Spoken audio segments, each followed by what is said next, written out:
Ate Marts, ito ay kwento noong unang panahon, dito sa bansang Brazil.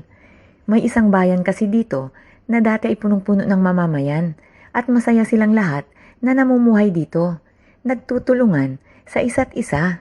Nadaanan ko kasi ito, minsang nasa bus ako at umagaw ng aking pansin ang napakaraming bahayan. May mga eskwelahan, hospitals at bangko. Medyo may kalakihang mga malls. Pero lahat ng ito ay lumang-luma na, sirang-sira na. Kaya naitanong ko ito sa kaibigan kong Brazilian. Kinuwento nito na isa ang mga lolo at lola niya sa mga nakatira doon. Masayahin ang higit sa 1,000 pamilya na nakatira sa nasabing lugar.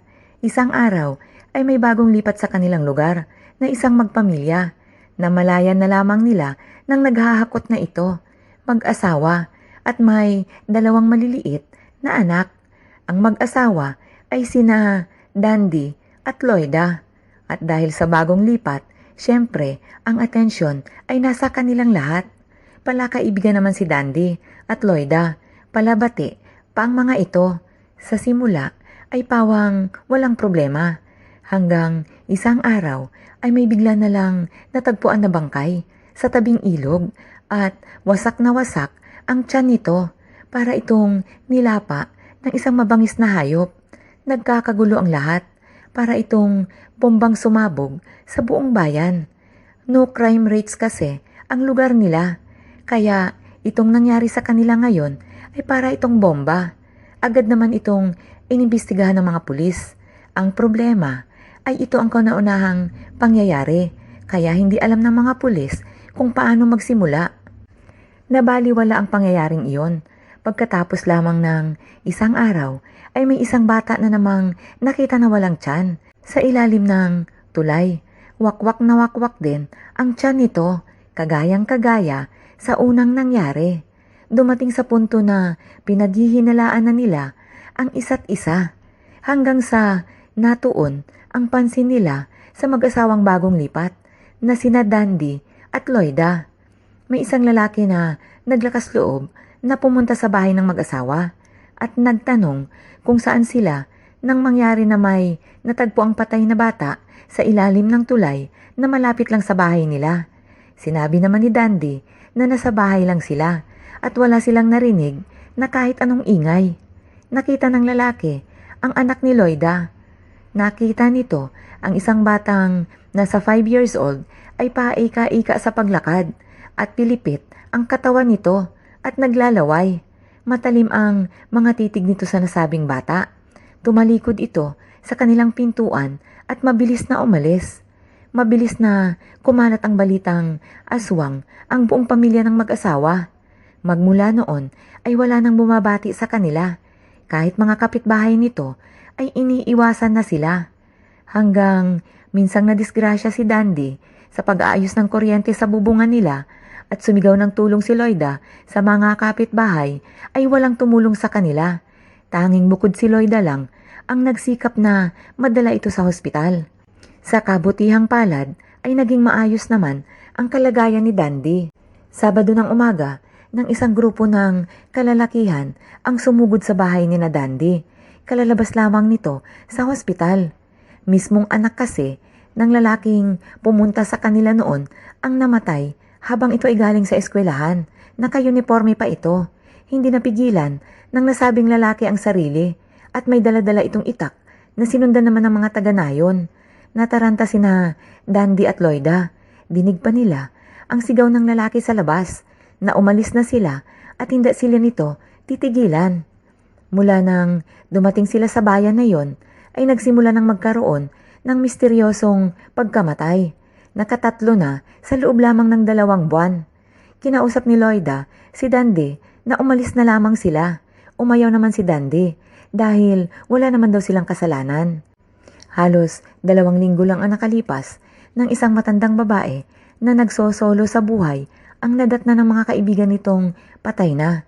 Butas-butas din ang tiyan nito.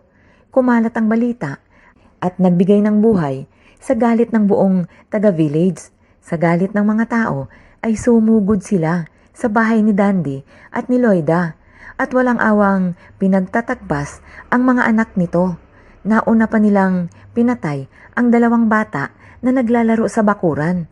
Initak nila ito, sabay sabing, "Aswang, aswang." Sakto naman lumabas si Loida at sisigaw pa lang ng isang matalim na itak ang tumama dito.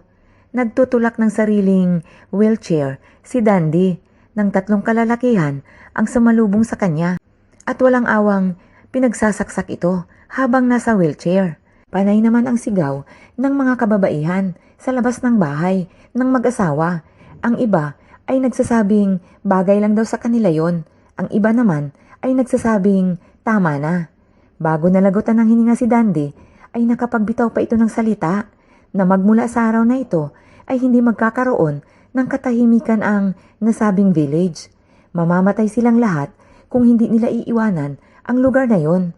Pagkatapos ng malaking kaguluhan ay naniniwala ang mga taga-nayon na balik na sa normal ang lahat.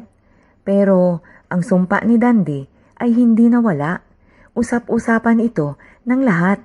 May mga naniniwala at may hindi. Umaga ng 6:00 nang magkagulo ang lahat. Ang lalaking nanguna sa pag-itak kay Dandy ay nakabitin sa isang punong kahoy. Nakabigti ito. Sinundan pa ng isang bata na patay din at wasak na wasak ang tiyan, kagayang-kagaya ng mga nauna. Kumalat ang usapan na wala na ang pamilya ni Dandy, pero bakit may namatay pa din? Hindi natutukan ang kwento ng lalaki na nagpakamatay.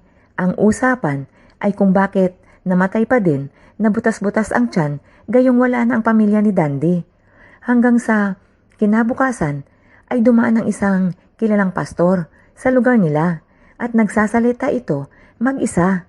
Nagsasalita ito na nakataas ang mga kamay, parang may kinakausap pero wala naman. Magmula noon ay sunod-sunod na ang namamatay at nagpapakamatay. Ang pinakamalala pa ay may dumapong sakit na walang lunas sa bayan nila. Doon lalong kumalat ang tungkol sa sumpa ni Dandy. Hanggang sa isa-isang nag-alisan ang mga nakatira. Kasama na nga ang lolo at lola ng kaibigan ko, Ate Marge.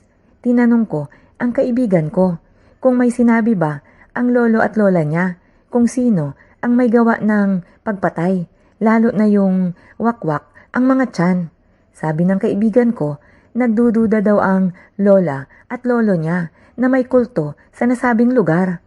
Halos wala kasing alam ang mga kanayon nila na napasok na ng kulto ang lugar nila na laging nag-aalay ng buhay.